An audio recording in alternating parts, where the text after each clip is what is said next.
My name is Rodney Brooks. I was a professor at MIT for over 25 years, and I started a company with two undergraduates, Colin Angle and Helen Grainer, which has become iRobot Corporation.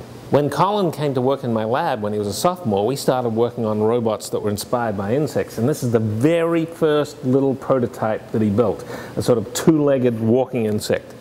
That then led into other more complex robots, and that whole idea of having very simple control ultimately led to the Roomba and the Scuba and all the military robots that our military use today in Iran and Afghanistan.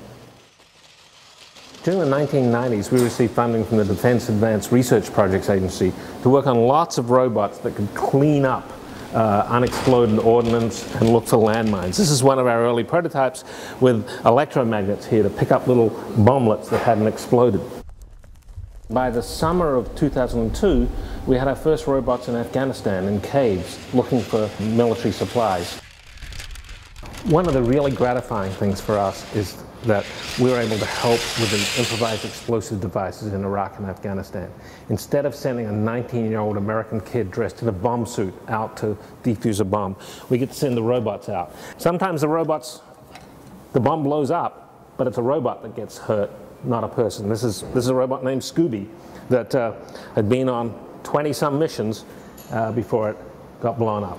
While we were developing this military technology, we realized that if we brought the price down, the same ideas could be used in people's homes, cleaning up bombs to cleaning up dust bunnies. And so we started to think about vacuum cleaning robots. And this is one of the early prototypes, which later became the Roomba.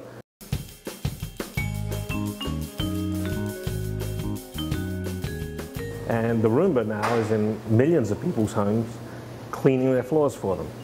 Over time, we've gone from just being able to observe the world to manipulate the world, and this is one of our newer robots. It's big enough to lift up heavy stuff for the Army engineers to go out there. And two of the four robots that we have sent to the crippled Fukushima nuclear plant are robots just like this, so that once we've mapped out all the radiation, they can go in and move stuff around and not have people be exposed to the radiation there. I think we're just at the beginning for robots. It took 30 years to get from the first personal computers to things like the iPhone. We're only a few years in with home robots and robots in the military. The next 20, 25 years, we're going to see things continue to change, and they're going to be used in all sorts of form factors and ways that today we can't even begin to imagine.